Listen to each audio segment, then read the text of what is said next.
very happy to have retired MMA legend Chris Lytle on the show. He's one of the most exciting fighters to ever do it and step in the cage. 54 MMA fights and never been knocked out or submitted. That is like a crazy achievement in itself.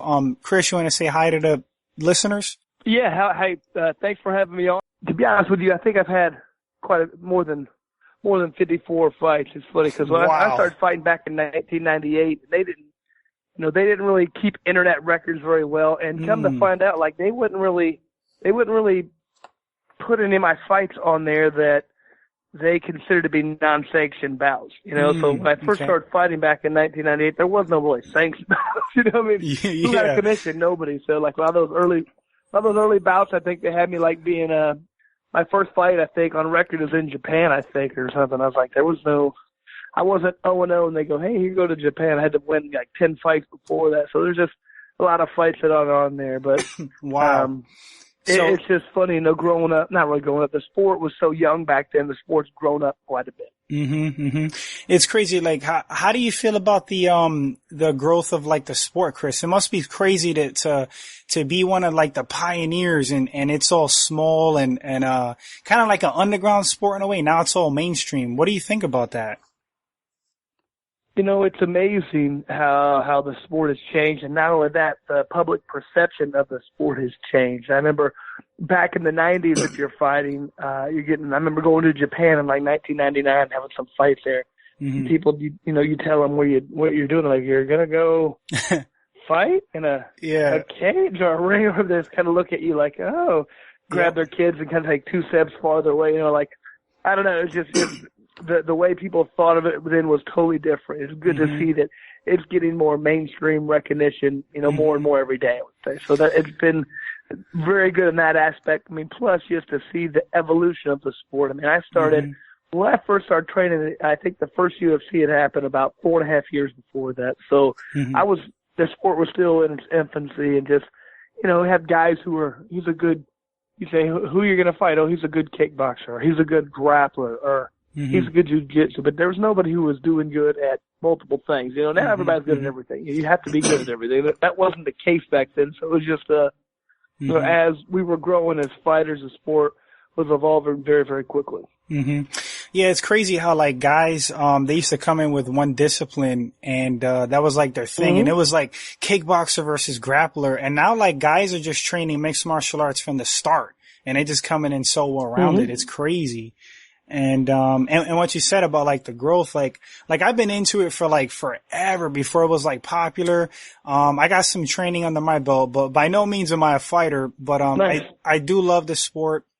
And like you said, like, I would try to talk to people about it back in the day and they would have no idea what I'm talking about. They wouldn't know what an arm bar is. They wouldn't know like any of these fighters, and Pride Fighting Championships and everything. And, it's beautiful, like, what it's become now. It's just absolutely crazy. But yeah, my favorite thing was always when people would go, is that Royce Gracie still whooping everybody? And I said the R, Royce. I was like, you don't know what you're talking about. Yeah. It's so funny. And people used to view it as so crazy. Now it's like viewed as like, just like an art in a way, I know like the actress Meryl Streep was just like on some awards show and she was she was kind of putting it down MMA and it's like, she don't know what she's talking about, but that's okay. She's getting beat up in the media a lot for that, so I'm happy. Yeah, kind of ignorant comments, but anyway, Chris. Well, here's the thing that really bothers me about that with her comment is the fact that first of all, I'm pretty sure she doesn't know a lot about the sport. Maybe if you're saying that back in the year 2002 when there's a lot more. Okay, but she doesn't know a lot about the sport. But here's the thing that gets me about it is she's talking about human decency and how to treat people. Roman Polanski was a known, he raped a 13-year-old and had to flee the country. Now, when he gets an award, she stands up and applauds. So where's the human decency? Good point. He's your friend, I get it, but he's still a rapist. So what do you, if it's in your group and the things that you find important, then you're a different higher class. I don't know. She just really put a class distinction there, how her and her people are better than the common person who actually does enjoy watching the mixed martial arts. So it just kind of really let her, she's going to lead us, and that's the way I interpret what she said. So. Yeah, I'm with you, Chris. I just think, she's just like really uneducated on the sport and like what's involved with it and what it takes to be like an elite fighter, or just like get in there. It's definitely, it's an art, but some people just see like the outside, like the brutality of it, and they don't get it. Like, oh, why would you do that? Well, it's like a test of like will. Some people want to test themselves, and I love the sport, and it was they were kind of ignorant statements.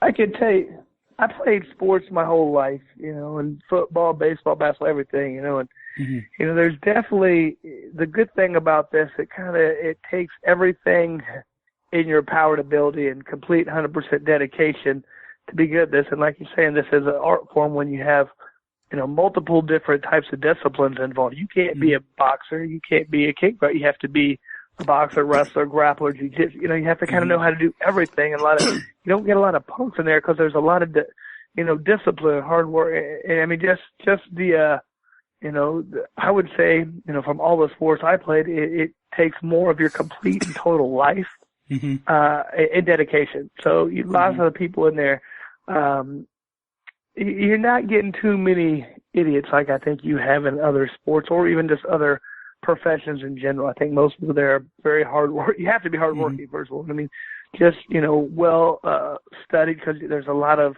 study and discipline when it comes to being involved with something like this. So I understand how people have the misconceptions somewhat, but if you really look into it, it's pretty impressive. Yeah, the personalities and like guys come from like all walks of life too, like Rich Franklin was a guy, like he was like a math teacher, and people like wouldn't expect that. Yeah. But people view it from the outside like, oh, cage fighting, like these guys are like Neanderthals, and it's just like basically like ignorance or refusal to like learn about the sport. But sure. Chris, I got a question for you. So I know you probably answered this a million times, but like, how did you even get involved into MMA? And was it like the traditional, were you like bullied growing up, or did you want to test yourself? Well, I would say more than anything, it was the fact that I was a competitive wrestler a lot of my life. Like I said, I played a lot of different sports, but the one I liked the most, when I was in school and everything, was wrestling. And very similar work ethic, one-on-one, you and one other person out there. So I really enjoyed that. And then when I first started hearing about this, one of the guys I knew from wrestling was like, hey, I'm doing this stuff. And he called it shoot fighting. I was like, shoot fighting, what is that? And then he said, well, it's like wrestling, but you can do like choke holds and arm bars, and you can also do like kickboxing. You can punch and kick. So I was like, okay, I'll go there. It just immediately, when I went to the gym, these were some, older people than me, and I was immediately, I would say, better than most of them. I was pretty good right away. My wrestling background, I worked real hard, and so immediately I was beating a lot of these guys. And, I really liked it when I started, I was winning. And then I went and watched a fight that they put on, and I was like, oh, yeah, this is something I'd like to compete in. And then I remember we had a guy named Jason Gotze who was really doing well over in Pancrase there over in Japan. So I was like, man, I want to go fight Japan. So I started seeing all these things, and I just started, I started doing things where I was like training twice a day. When you start doing things like that, you get better a lot quicker. But it was just something, I just really enjoyed the competition. I enjoyed the fact of being able to go in there and just, succeeding in something is a lot of fun. But I mean, people don't really understand when you find out you have a fight, and you really say, okay, I've got 2 months to train for this fight. And you do everything you can for 2 months, as a goal-oriented person that builds up, okay, I got to do this, that, I got to do this. And there's that but one day when you're going to test, you're going to win or you're going to lose. And when you go there and work real hard and you achieve that goal, man, it's just such a good feeling, such a release of pressure, and endorphins make you so happy. I mean, it's like usually a lot of times when you set a goal, there's not like a day when you like, I want to eat better, I want to be a better person, whatever. There's no one day when you get to test that and either you're successful and it's great, or when you're not successful, man, it's a low, feeling, right? But it's a very low, but at the same time, you appreciate the high a little bit more. So it makes you really want to, I gotta do this again, and I gotta get that that feeling of, success and, just a very, satisfaction, and the satisfaction that brings is so high. I mean, it's amazing how exciting and how happy that the victories can make you. I mean, you'll be on like a different plane of happiness for, it's funny, like the first day you're just, it doesn't even feel real sometimes. And then, Cloud 9, huh? Throughout like the next week, the high is like still going on for like the next week. And then it kind of, it goes down a little bit, but it's still kind of there, and then it kind of goes, and eventually it fades away, and then you need to do it again. So yeah, it's I have some understanding of it, like just from like my training and stuff. It's like it's like such a primal form of like competition, and like you said, like it's all on your back. Like winning or losing is like all on you. You're in that cage, and the hard work you put in is gonna like show itself or not. So. But part of the highs, Chris, is that part of like the addiction, like to want to go in there and feel that like rush? 100%. I mean, very much so. When people, I know why a lot of the fighters, they have trouble leaving the sport. I mean, first of all, the main reason is financial. A lot of fighters, they tend to not be good with their money. So at the end of the day, they need more money. But the other one, like for example, BJ Penn, I imagine, I think he's probably been good with his money, but he's getting ready to fight here. So what is motivating him? I imagine it's, that just that fighter's heart, right? That feeling, that rush, and they just, this is what you're here to do. You put everything that you can work towards it, and I want to go out there and test myself again. Keep testing yourself, and that if you can like bottle up that feeling of elation for the week after a fight, and you could put that in pill form. You could. Not like, heroin, marijuana, all those stuff would be gone because people would just be buying this pill, That's so funny. I don't know, maybe heroin is like that. I don't know. I've never been, so maybe that's the problem. I don't know. Regardless, it's a very addictive feeling. So a lot of fighters, after they've had a taste of it, it's hard to let go of that. Yeah, I'm a big BJ Penn fan. I wish him well. He's fighting Yair Rodriguez, and that kid's like, he's pretty nasty. But BJ's just like a throwback. He's a fighter's fighter, just like you, Chris. I always viewed you as just like a fighter's fighter. Thank man. You. So exciting to watch. Chris, so you have a boxing background, wrestling, and you're a Brazilian Jiu-Jitsu black belt, right? Actually, that's not really true. I've been given a title of black belt for no-gi stuff. So the jiu-jitsu guys I trained with said, here, you're a no-gi black belt. But I mean, I've never really formally been through the belt system with the gi and whatnot. Okay. And I've trained it a little bit, but not really. I don't own a gi. I was always of the belief that I fight, and there's no gi in the fight. I don't want to really train like that, because one of the reasons was, I'm not like a lot of fighters who this is all their life is consistent of. Almost the whole time I've been on the fire department, pretty much the whole time I fought. And I had 4 kids, so I was fairly busy. I didn't have time to like, okay, I'm going to go to jiu-jitsu class.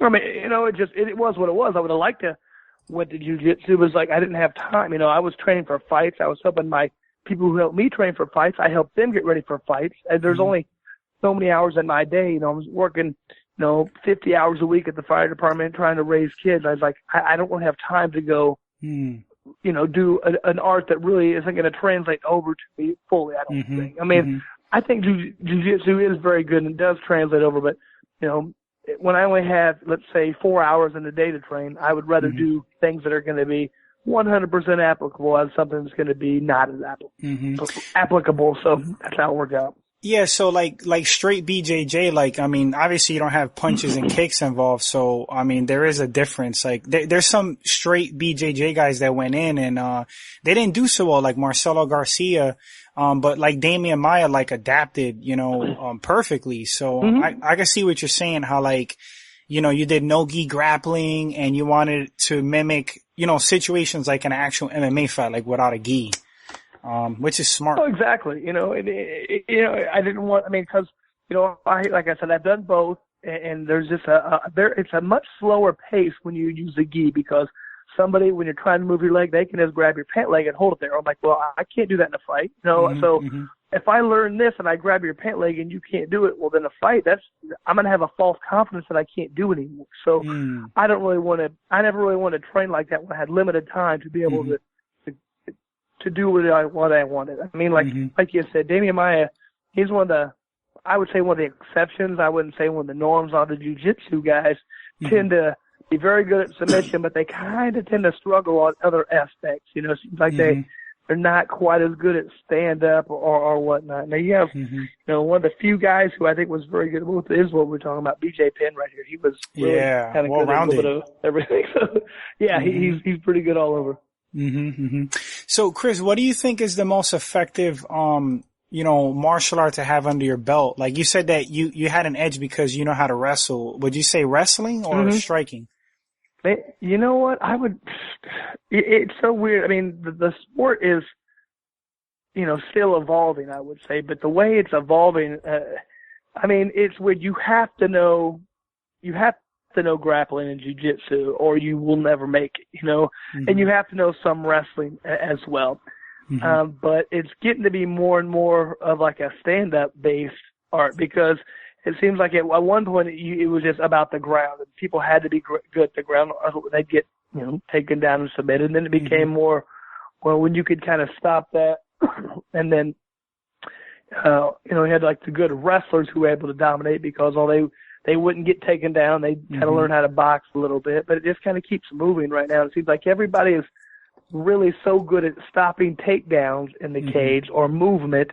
It becomes a little bit more about a stand-up. So it's so hard to really say what the best discipline.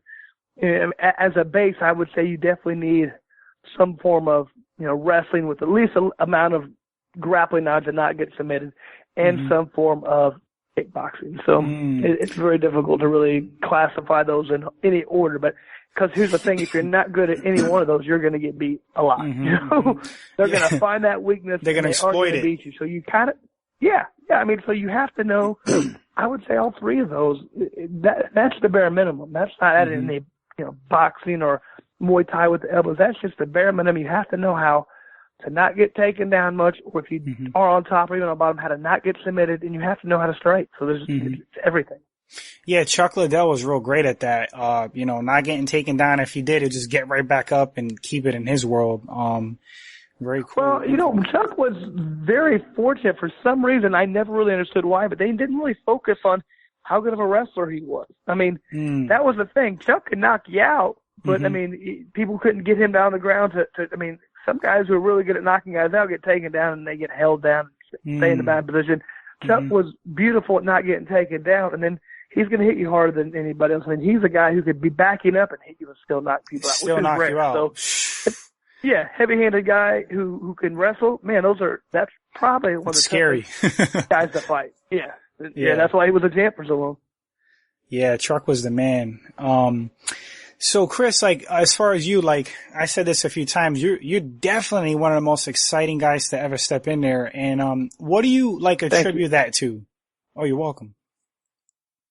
Well, I attribute it to a couple things. One of them was, you know, I personally think this is just, fortunate for how you're born. I have a very good chin. You know, I've never been able to be knocked out. I've been knocked down a few times, but I always recovered, never been knocked out. So that gave me the ability to say, I'm going to go out here and, you know, I'm going to try to hit this guy as hard as I can. If he hits me, that's fine. You know, I'm willing to give one to take one in the trade sometimes, you know, so, but that, and then, you know, I had my mentality was, I remember I lost that, split decision to Matt Sayre. That was one of the few fights ever where I was like, I just want to win this fight. I don't care if it's a boring fight. I don't care. I'm just going to try and win. And when I lost that split decision, you know, he got a lot more money than me in a title fight and everything. I was that was the finale, right?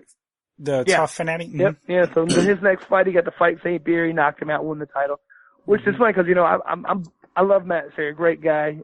Still like him at this day. Whenever we see each other, we have a good time. So I was happy for him, but I was devastated, you know, so I kind of got my mindset, like, I'm never going to try and win a decision again, no matter what. If I go the distance, I feel like I lost. So my job isn't to go out there and hope that three people who, you know, might be good or might be bad, for them to give me the nod to say I win. My job is to go out there and try and take this person out. And if not, I at least want everybody in the crowd to go, wow, that was awesome. You know, I wanted everybody to say, if they saw there was a pay-per-view card and they go, well, Chris Lytle's on it, I'm going to rent this one because I at least know there'll be a couple good fights. It's going to be a fight, yeah. If nothing else, there'll be at least one good fight that I'm like, hey, I'm glad I got that. That was my goal, is to make everybody be like, I got to see this guy fight. I don't care if he's fighting first on the card, last, when he's fighting, but I'm going to watch a fight. Yeah. And that was kind of my thought, was I want to go out there, do that, and I want all the fighters to know too that I don't want to fight this guy. I want them to think, man, this guy, I'm not going to knock him out. I'm not going to submit him.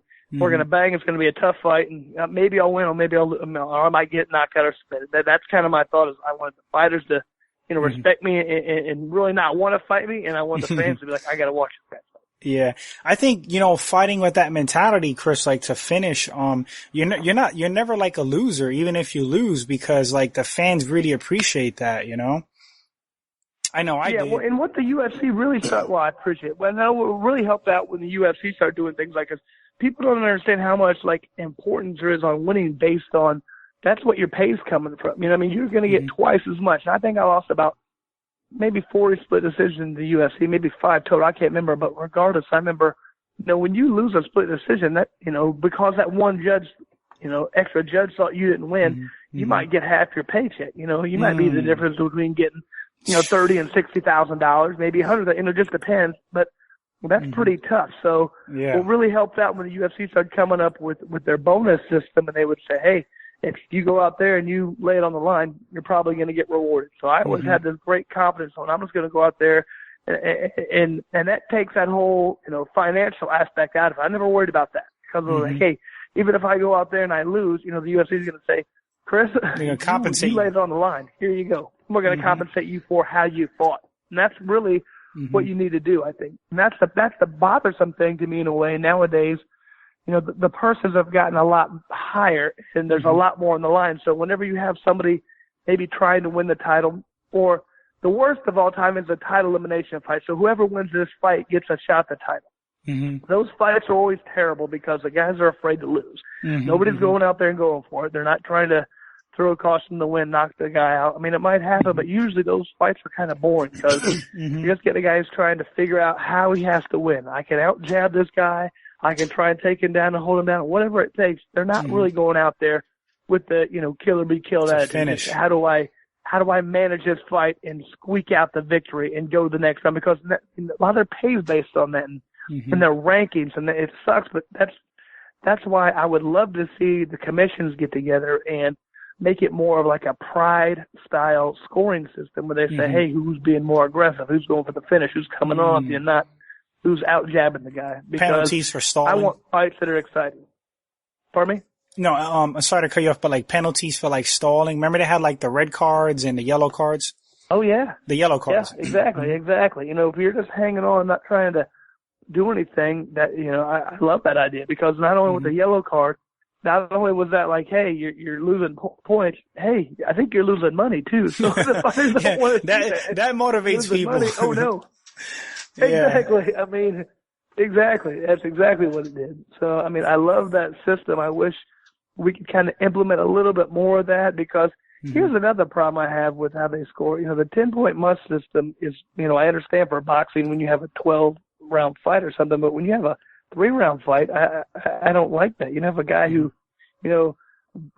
dominates one round, almost knocks the guy out, and then you have a guy who 2 close rounds, and you never know what they're going to say, and they might give the 2 close rounds to one guy who I don't think won the fight, but he did on the 10-point must. I think they need to start learning how to give more 10-8 rounds or 10-7, or make it a little bit fairer compared to if somebody barely wins a round, that's a 10-9. If you dominate the round, it shouldn't be a 10-9. It just doesn't make any sense. Yeah, it doesn't. Some of the scoring, Chris, like I watch some of these fights and it's crazy. Like I'm sitting there like, how did they score it that way? How did they give it to this one guy? It's just insane. I think, also like the judges, they just have to be a little more educated, like on the sport. I remember like a few years ago, it was real bad. I don't know if the judges had just like boxing backgrounds and they went by that, but it was nuts, man. I don't really want to drop names on fights and like call results out. I can think of some real recently, man. But me too. Anyway, recent, there's been a lot of them, but regardless, what I would like to see is more retired fighters maybe becoming judges, because I think they would have a much better understanding of what's going on. I mean, I don't want, somebody who's, in their mid-50s who's never been in a fight in their life. Well, this is what's going on. I mean, I don't know. I mean, maybe that's what it is, but I would prefer to see people who have more of an intimate knowledge of what's going on out there.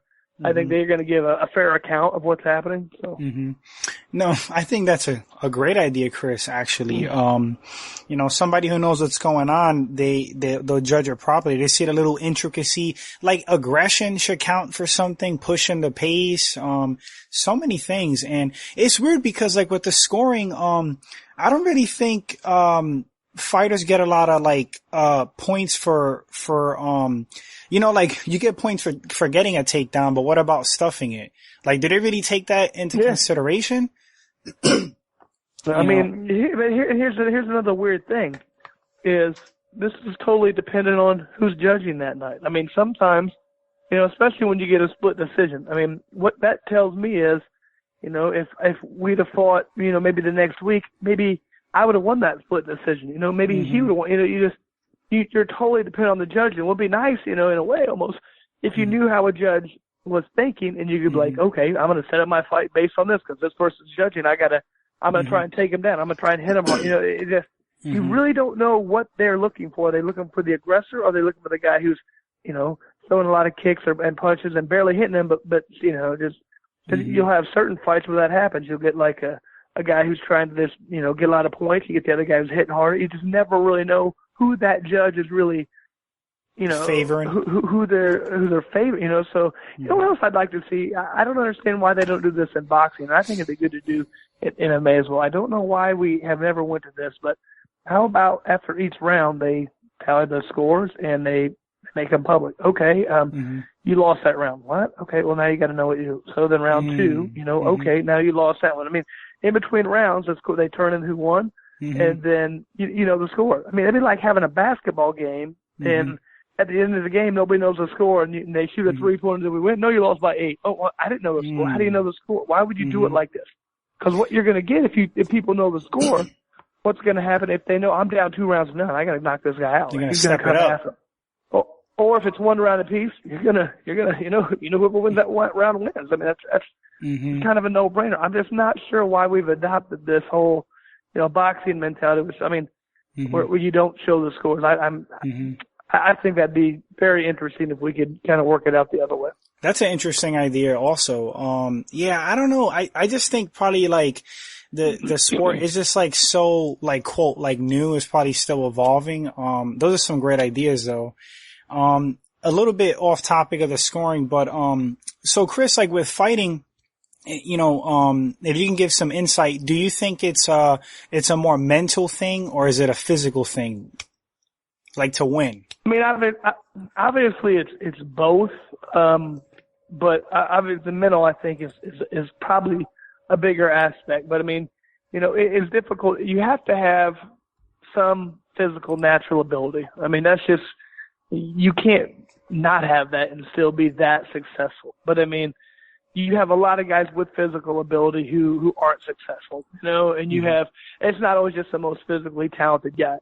So the mental aspect, I think, has to, at that level, you're getting everybody who's pretty physically athletic. So at that point, I think it's mainly mental. So, and that's just where you come into, discipline, work ethic, and mental toughness. I mean, it's funny. You would be surprised at how many of the other people I would say aren't quite as mentally tough as you might think. I mean, some of them might have got by with just other, aspects. They might be very, physically gifted, and they, might be able to hit really hard, and they might have landed some good punches, and they might have done some things. But I mean, there's sometimes when push comes to shove, and they get in there, and the fight gets tough, they're not tough, and they lose those fights. I mean, it always killed me. Oh yeah, it always killed me. I mean, not to call anybody out here, but I'm going to. Like what really bothered me on one of those fights was I remember Brock Lesnar's fighting Shane Carwin for the title, I think. And I remember Shane Carwin is like 11-0 with 11 first round stoppages. So I'm like, okay, right there. Shane doesn't know how to fight. I mean, I'm not gonna That's what I'm saying. I'm thinking, I mean, the guy is a great guy. He's very athletic and he can hit hard. I get that, but, you know, if you've never been past the first round, in my opinion, you don't really understand the sport yet. You know, there's just a different level, like knowing how to pace yourself, knowing what's going on, and you know, how to dig deep and win a fight when you need to. He just didn't understand that. He just didn't understand that aspect. He didn't understand that go up there and go 110% and knock the guy out. But if you don't do that, then what do you do? You know, so, and then, you know, on the other side, you had, you know, Brock Lesnar, who, you know, he does know how to condition himself, and he's been in rounds before, but I mean, to be honest with you, what makes him so good was he's just physically so big and strong. He can hit super hard, and he's a great wrestler. I get that, but I mean, you know, I think Brock has a little bit, quite a bit of quit in it. You know, if push comes to shove and he's getting hit, he balls up and just doesn't want to get hit. You know, so I mean, my thought about that whole thing was you got two guys here fighting for the biggest title in the world right now, and I don't think they're great, complete mixed martial artists. You know, they're the best guys in the world right now because they're so big and they hit so hard and they're strong and they're athletic. But you know, I don't know about that mental aspect, which I think is what has led those two guys to not really be at the top level anymore. I think, you know, physicality worked to a certain extent, but I think now you've got people who are just, you know, kind of surpass them with the other aspects of, you know, like mental toughness. And that's why I think you typically, you know, like especially at heavyweight, like good wrestlers tend to be pretty darn good because, you know, that's a lot of mental toughness right there. That's what I think the best thing about wrestling has brought is everybody, if you're like a high level wrestler, you tend to be pretty mentally tough. That's a very disciplined, very, very tough sport. And, you know, it translates over very well. Yeah, I used to wrestle in high school, and I agree with you. Like, it was like some of the toughest conditioning, and besides like mixed martial arts. And yeah, mental toughness for sure is like associated with wrestlers. And like with Brock too, like I agree with you. I just think like there was like rumors that like he wasn't really allowing people to hit him like in training. Like I don't know how much truth there is with that, but I mean, I know people who have trained with him, and you know that was the word there too. They said if you even came near punching, kicking, I mean their camp was whoa, you know, what are you doing? Like, well, we're sparring. No, you know, I mean, so I'm like, if you don't at least get, in my opinion, that was Ronda Rousey's big problem there. Too. I don't know how hard her sparring was because the fight isn't really the hard part. It should be the practice before that leads up to it. You have to take some hits. You don't go in there and bang and kill each other and sparring. You're not supposed to do that. However, you know what you're supposed to do is you're supposed to go in there and spar people, and you're getting tired, and they throw a new guy in. You get tired, and they throw another guy in, and you're working on how to deal with that tiredness, and you know, getting used to taking some hits and being able to roll with the punches and move.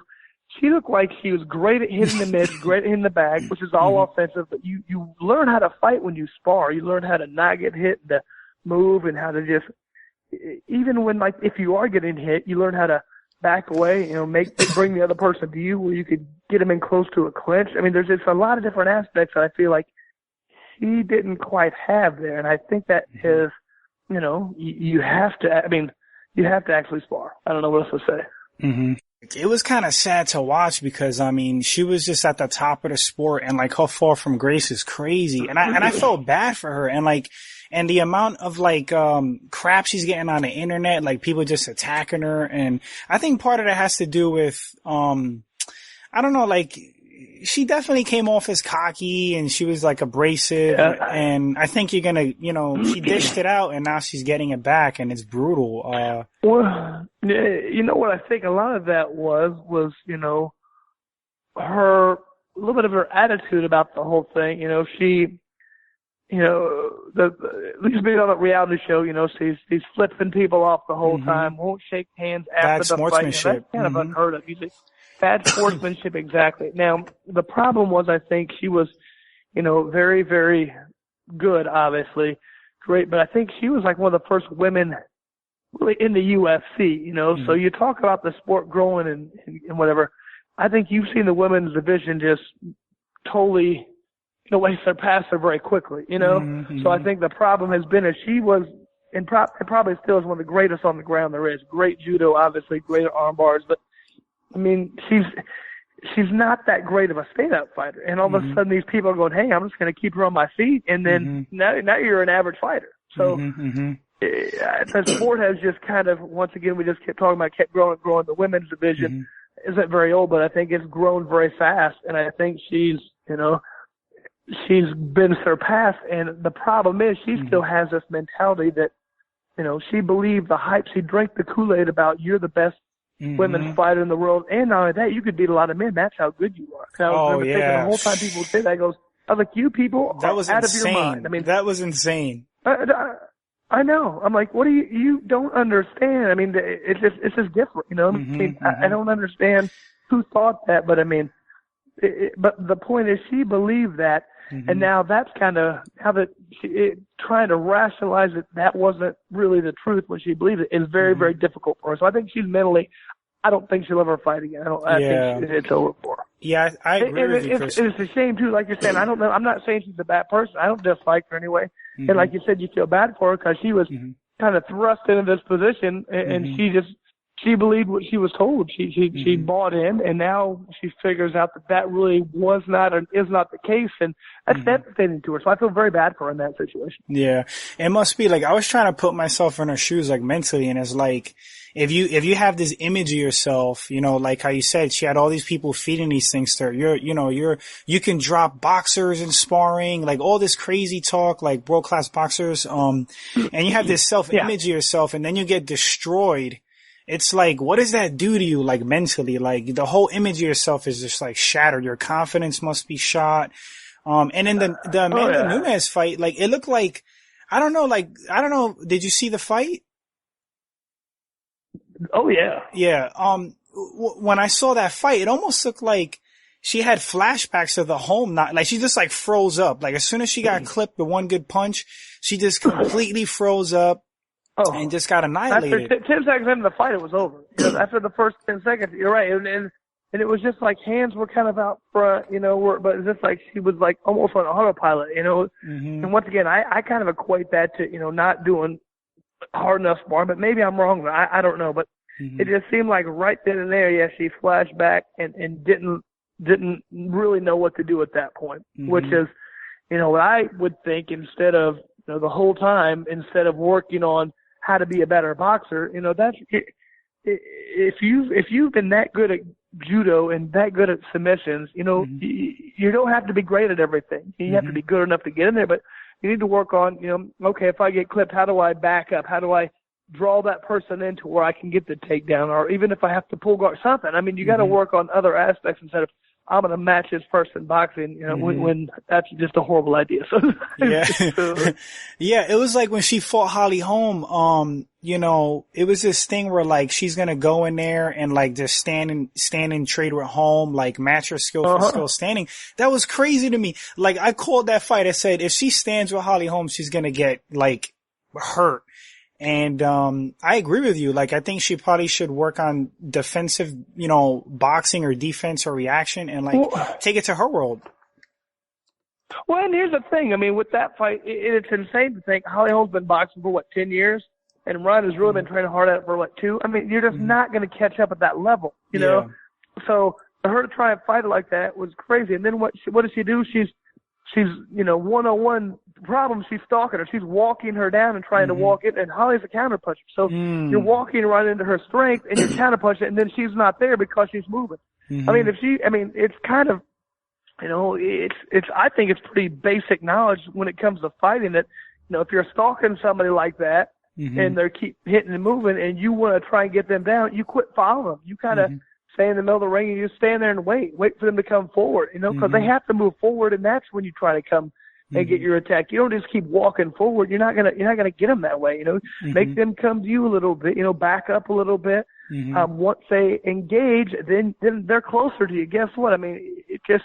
But I just don't understand because I maybe have done a lot of boxing, a lot of MMA that I learned that lesson pretty quick. It just seems amazing to me that she learned that lesson in her title fight. It just seems like that should have already been in the toolbox. So.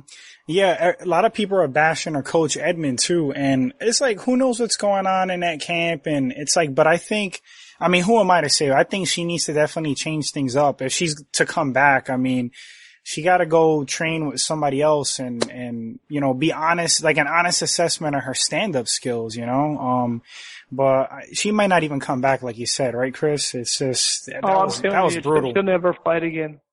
She'll never fight again. I don't think mentally she's going to be able to handle it. I mean, you know, because just coming to terms with what is going on, and, you know, she's still, I mean, think about that. I mean, how big she was built up, not only to her head, but everybody, the great assist and great effect. And then all of a sudden that fall from Grace is so, you know, devastating. I think she might be like, I don't even want to deal with this, man. I mean, it's depressing, you know. And here's the thing, if going out there and trying to ever get back to where you were, or, I mean, that's a huge risk to take. And if you don't get there, then what? You know, then you're even more depressing. So I don't know. I think it's going to be, I don't personally think she'll ever fight again, but I don't know. Yeah, the way, I don't know if you saw Dominic Cruz's post-fight, speech after he lost his belt to Cody Garbrandt. I was like so impressed with the way he took that loss. I mean, he just took it on the chin, took it like a man. He was honest. He just said that Cody was a better man that night. And in contrast to like Ronda, like she would go in hiding, you know, with her loss. And it's just, I was so impressed with Cruz. That's definitely like the mark. Yeah, I mean, that's the thing is like, you know, and that's part of the problem here. I mean, it's easy to win. I mean, easy. Everybody's a good winner, you know. It shows a lot about you by how you lose. You know, I mean, are you going to whine and cry and blame people for what's going on or not have a good? I mean, I don't know. I just think you learn a lot more about how a person is by how they lose than you do by how they win. So, I agree with that, Chris. That was very good of Dominic to be like that. And, you know, that fight kind of surprised me in a way because, you know, Dominic has been so elusive and so hard to figure out. I mean, Cody sure figured him out, man. He did. And that was another scoring. That was another scoring that I totally disagreed with. One of the judges had that, I think, 48-47. I'm like, how do you get that? What? I mean, he won the last round. That was it. He got killed that fight. I'm sorry. Yeah, he did. Yeah. I like Dominic, but I think he lost bad. Before the fight, I mean, I had Dominic Cruz winning, Chris, and I'm watching the fight, and after the first round, I was like, uh-oh. This is not, the same thing. Yeah, this is not going the way that I thought it would. And then, Cody, he did his thing. It was a awesome performance. He definitely had Dom's number that fight. I was like, whoa. Oh man. I mean, how many times did he knock him down? 3? Oh, I mean, yeah. There was one knockdown. And that's what I mean with the, go ahead. No. Oh, I'm sorry, Chris. There was one knockdown. It looked like he was almost out. He hits the ground and Cody puts his arms out like to the ref, like, hey, he's out. And Cruz, he just comes back somehow. Like, and I was like, holy crap, like what is going on here? Agreed. And like to my point way long time ago about the scoring, how does he knock him down that many times and on the one judge's card only wins by 1 point? I mean, it's like that's, every time he knocked him down, you didn't get a 10-8 in any of those rounds. I mean, I just, that's crazy to me. I mean, basically, that doesn't make any sense to me. I mean, Cruz did win the last round, you know, because Cody didn't really do anything. But besides that, you could arguably give him another. I mean, I just don't understand how they could, you know, that scoring system to me is not right. How if somebody gets a knockdown, that doesn't count as anything. I don't know. It just seems weird to me. Yeah, at no point, like, Cruz, that Cody was in danger of being finished, but like Dom, he got dropped so many times, it was insane. I never seen Dominic Cruz dominated like that. Like, it was wild to like watch. No. Totally crazy. Oh, yeah. Chris, so I got another question for you. So, who's someone in your career that like you always wanted to fight, but it just never got, you know, it never materialized? Is there anyone out there? Yeah, I was supposed to fight Carlos Condit twice. Wow. The first time I was supposed to fight him, I ended up blew my ACL out and had to have my ACL replaced and my meniscus and this and that. So I was very disappointed about that one. And then the funny thing, we were supposed to fight again, and the funny thing about that is I'm training, and a little over a month before the fight, tore my other meniscus, you know, and I was like, you know what? I was like, I don't care. I went to the doctor and I was like, my knee's swollen.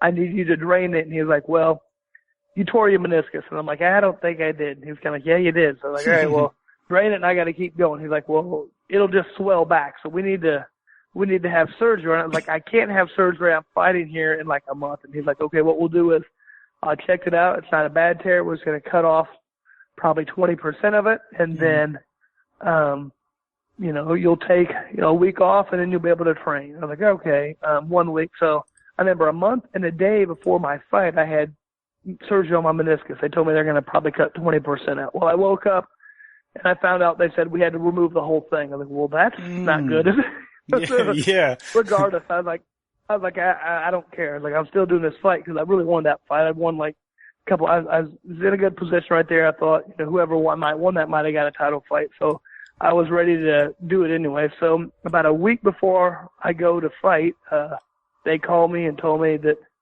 he'd hurt his knee and he couldn't do the fight. So I was like, you got to be kidding. Damn. So. Oh my God. So I'm like, what is it with us and knees? I was like, I don't really care. I'm doing it no matter what. But that would have been an insane fight. I know, really like that because he just high output. We were gonna. I felt like stand there and trade, and it would have been a lot of fun to watch. I thought there's another one. I thought no matter what happens here, there's definitely going to be a fight tonight, right, for somebody. It would have been like I see that fight, with you and Condit would have been like a Lawler Condit, just very similar. Like Condit is just he's exciting also. He comes forward, he like fights. Exactly. Well, I mean, especially towards the end of my career, I was telling the UFC a lot of times, like opponents I would like to fight like that, and I always was saying I want guys who are going to, be excited and come try and take me out. That's what I want. So Chris, you were you a full-time fighter while, being a professional MMA fighter at the highest level? Like, how did you manage that? Yeah, well, I mean, like I said, I've been on the fire department almost 16 years now. So yeah, pretty much most of my career I was on the fire department. That was the tough aspect of my life. For many years I was working 56 hours a week at the fire department, and like I said, trying to have kids. So I had 4 kids. So the hard part for me was really just having time to do anything besides train. I mean, that's all my life was. It was training for fights, spending time at the fire department, and trying to spend time with my kids. I mean, people would ask me, what else do I like to do? Do you like to go hunting, Chris? I was like, I've never been hunting in my life. Like, do you like to go golf? I don't do golf. Do you go fishing? I never fish. I mean, what do you do? This is it. I mean, you like to punch faces. Yeah. I realized really quick there's 24 hours in a day, and this is what I want to do. I had to really categorize my life of what I wanted. I had a little hierarchy. This was it, A, B, C, D, and E. And usually there was no time for a lot of them because the first 3 took all my time.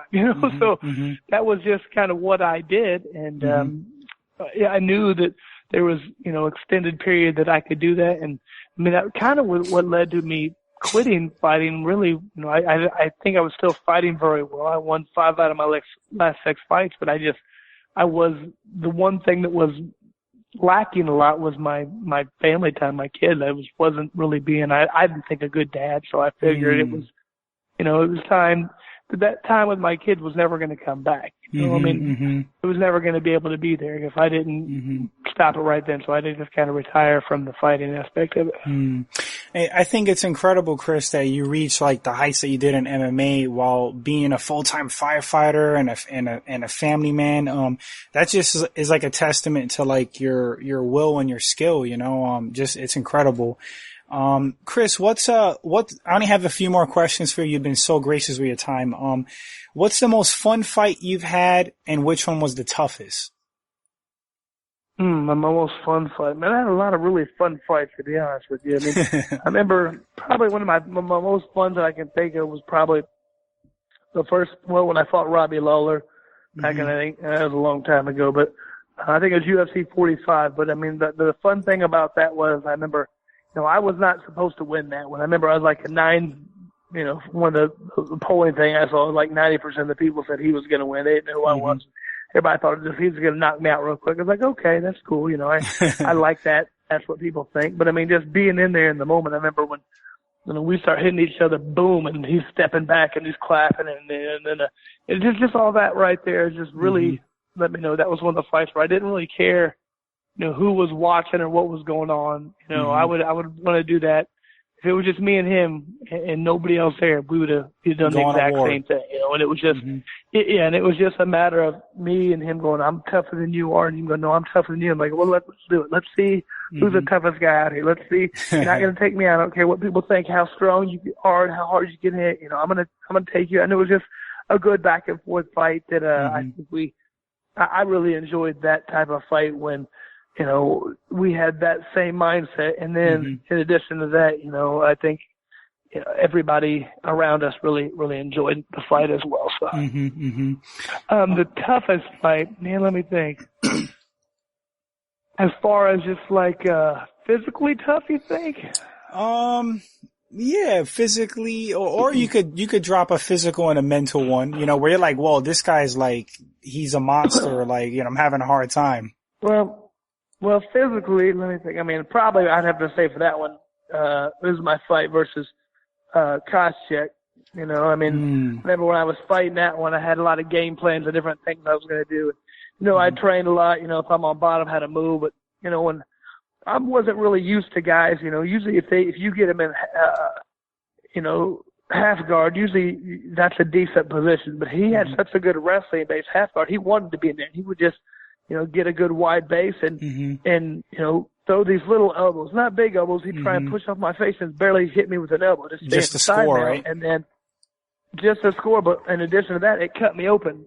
And I bled for, at one point, it was one of the top 5 bloodiest fights in UFC.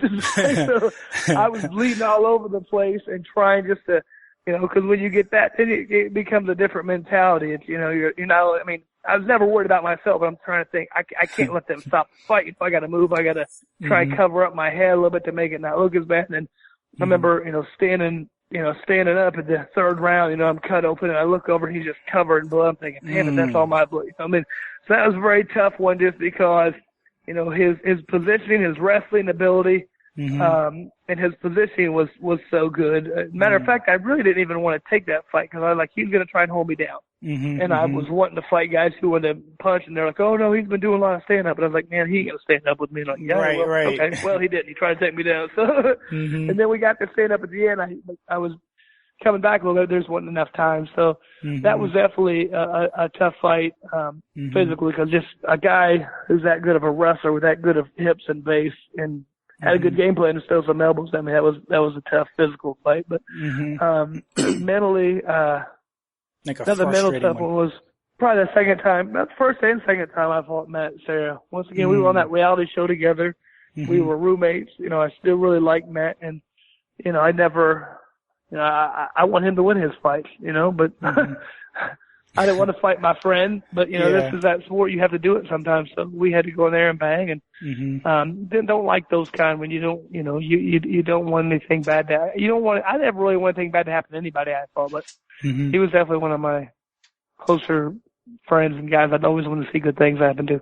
And it's funny because you guys still went all out in there, which is awesome. Yeah, especially the second time. It was funny because I was talking to him later. He's like, like the second time we fought, he's like, he was wanting to get back to the title hunt. And he said he felt like the only way to fight with me to do it was if I'd never been knocked out. So he's like, if I can knock Chris out, then I'll put me right up there for a title fight. And so he just said, I'm going to stand there and slug with. So like, cool, he didn't tell me that beforehand, but afterwards when I heard that's what happened, I'm like, well, cool, I liked that, and he made it a very fun, entertaining fight. For sure. That's funny.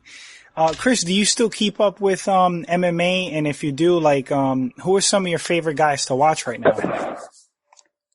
I've been a big fan of watching Matt Brown fight quite a bit because he once again just puts it all out there. I was really excited when him and Cowboy fought because he's another guy who I love watching. So when those two fought, I knew it was going to be, that's a fight I've been really looking forward to. And, it was a good fight. It was great. Pretty much just like I thought it'd be. So really enjoyed watching both of those guys quite a bit. Yeah, of course I still follow the sport. I got some guys who I helped train who were fighting right now, a guy named Andrew Holbrook I help out with, and he just won he won a split decision the other day against Jake Matthews in Australia, and that guy's hometown. So he's 2-1 now in the UFC. I think he's 12-1 overall. Nice. So he's got a real good future. Looking forward to watching him fight more, trying to help him out. And I also help out with Matt Mitrione, who's getting ready to fight Fedor. That's a huge fight. So that's crazy. A lot going on there. Yeah. Mitrione, he definitely has a chance there. Like that's going to be a good fight. So Chris, you've been so gracious with your time again. In closing, Chris, do you have anything you want to say to the fans or anything you want to plug or promote where they can reach you? Anybody wants to hit me up on Facebook, I always answer people. There's under Chris Lytle, obviously. My Twitter got all hacked, and I don't, it's throwing out all these porn things, and I had to close it down. I couldn't really get to work, so maybe I'll open it up again at some point, but I don't really do the Twitter thing that much, so Facebook would be the best way if anybody wants to get a hold of me. So, what else? I've been doing a lot right now with, just got back from Connecticut. I go to different schools, throughout the country sometimes and talk about, anti-bullying and stuff. I wrote a children's book for that. And That's been going great. doing that quite a bit, so it's been a lot of fun for me. That's my home state. That's awesome. Oh, really? You from Connecticut? Yeah, I'm from Connecticut. I lived there. Right now I'm in Florida, but I was there That's prior right. to You Florida. told me that. That's right. I forgot. Yeah, since like '97. Yeah, I was in like Middleton. I don't even know if you know where that is. Yes, I do. Yep. So that's pretty cool. How do you like Connecticut and New England? I've been there a couple of times. I really thought I liked Connecticut. I thought it was good. Where else? I mean, I've been obviously, Boston, New York, and whatever, several different places. So, I've always had a good time when I went to New England. It's been good. If it weren't for those darn Patriots, I'd probably come up there more often. That's funny. Just kidding. Yeah. Oh man, Chris, those fans up there, like I don't follow football, but man, they're hardcore. Like Patriots fans, man. It's like good grief. Like, whoa, God forbid you're a fan of any other team. You have to like, fear for your life. It's crazy. Exactly. And, I'm from Indianapolis where the Colts are, and they had some good battles for many years. So I'm sure they wouldn't like me, represent my Indianapolis team. So. Yeah, that's so funny. But Chris, that's going to wrap up the episode. And I just want to say, personally, like it was an honor. I'm just such a huge fan of yours, and thank you for being on and sharing your time. And that's it. So, hey, just thank you for letting me come on here and talk for a little bit, bud. It's been good talking with you, and talk to me anytime. Let me know. Awesome. Thank you, sir.